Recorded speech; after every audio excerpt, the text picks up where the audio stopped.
Hey guys, this is Jam of JamOnline.ph and welcome back to my channel, and today mag-unbox tayo and mag-hands-on ng latest smartphone ni Huawei, the Huawei Nova 8i. So this smartphone is actually pretty interesting. I mean, we got here a Huawei SuperCharge, which is a 66 watts charger, which is known dun sa ating Huawei Mate 40 that we have reviewed before. And of course, there's the Snapdragon 662 processor inside along with 8 gigs of RAM.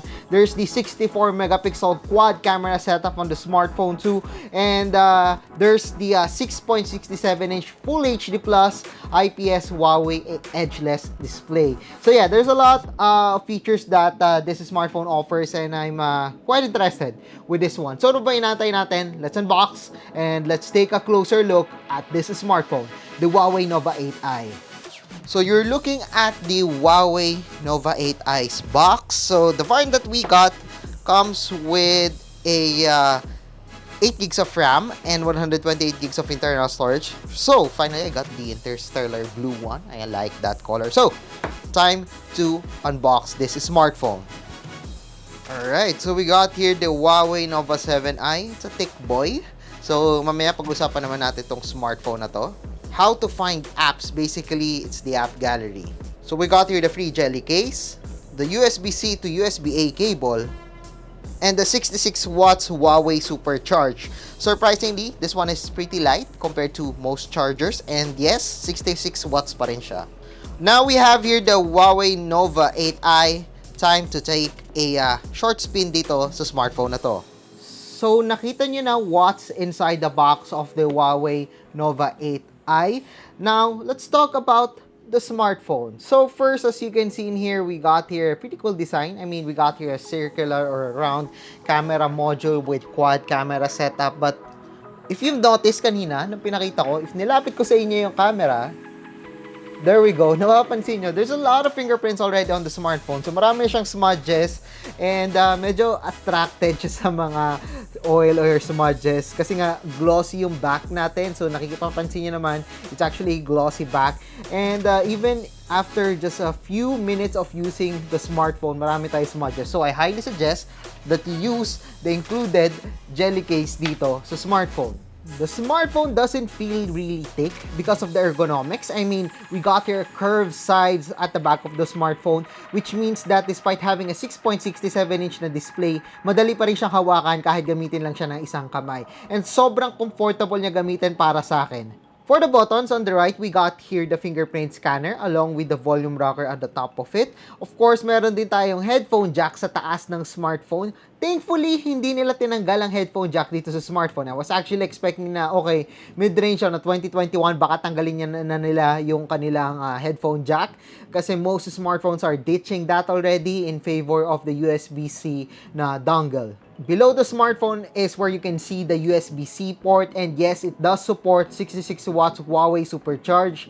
So you need to use the included USB-C cable and also yung kanyang charger para magamit nyo or ma-utilize nyo yung 66 watts Huawei SuperCharge. And dito sa unahan, we got here the 6.67-inch IPS Huawei Edgeless display. I actually like the display of the smartphone as the bezels are really thin, whether we're talking about the sides or yung chin niya. Actually, manipis din yung chin niya. I actually like looking at it. Para siyang flagship smartphone pag tinignan nyo kasi sobrang nipis ng bezel dito sa Huawei Nova 7i, Nova 8i. And of course, meron din tayong pill shape na selfie camera dito sa smartphone. It actually houses the 16 megapixel selfie camera of the Huawei Nova 8i.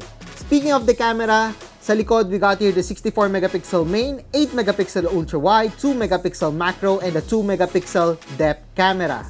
So mamaya pag-uusapan natin yung camera quality na nakuha ko dito sa Huawei Nova 8i. Going back sa display, yes, maganda yung display natin. I actually like the colors of this one despite being an IPS. Unfortunately, there's no 90Hz refresh rate on this one or 120Hz refresh rate.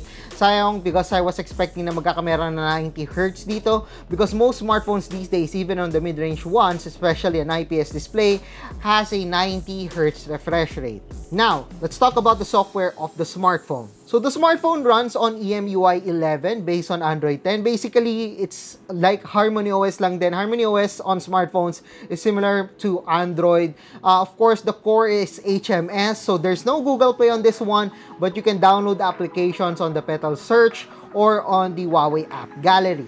So I haven't really tested yung mga applications and games that I've downloaded on the smartphone, but I was able to download different applications including PUBG Mobile, Genshin Impact, and even Call of Duty Mobile doon sa Garena, which is for the Southeast Asian market.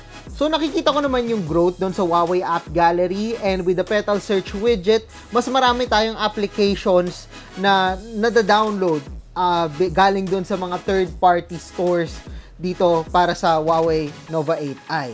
So you might wonder, the Snapdragon 662, well, it's not a new processor, obviously, but it's fast enough and very responsive dito sa navigation natin sa smartphone. But of course, pag pinag-usapan natin benchmarks, I've actually tried Antutu on the smartphone, and I was able to get a score of 197 to 230, 197. I was able to get a score of 197, 237 on the Huawei Nova 8i. Now, let's talk about the camera of the smartphone. Kanina, sinabi ko na sa inyo yung specifications ng ating camera. Now, check out some of the shots that I took using the Huawei Nova 8i.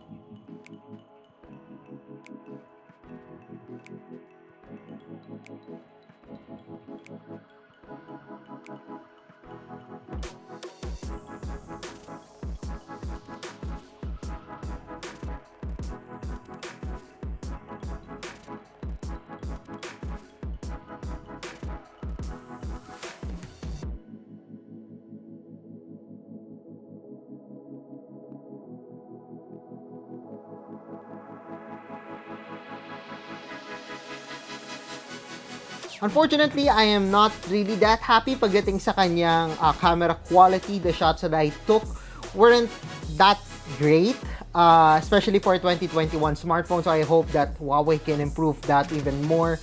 Nakita nyo naman, pag medyo well-lit conditions tayo, okay naman. I mean, hindi sakto yung kulay niya, pero yung kanyang mga shots ay hindi ganong soft, unlike yung mga other shots natin na nakita nyo kanina. As for the battery, I am not sure yet, but we got here 4,300 mAh of battery and the 66 watts Huawei SuperCharge. I'm pretty sure that you can fully charge the smartphone in probably an hour or less dito sa Huawei Nova 8i. So I guess that's it dito sa ating unboxing and quick review of the Huawei Nova 8i. Well, we got here a really interesting design. Ang ganda ng design niya. Actually, one of my favorite na design sa mga mid-range smartphones out there. And the display of the smartphone, for me, it's actually pretty good. I actually love the bezel. Sobrang nipes. The chin, sobrang nipes. But of course, nakita niyo mga shots natin ng camera kanina. And of course, so the 662 can still do its job kahit na luma na siya.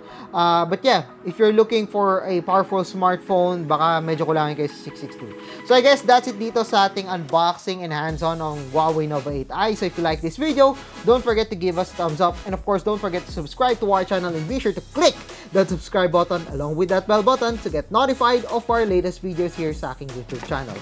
So once again, I am JamOnline.ph. Thank you for watching and see you guys again sa susunod na video.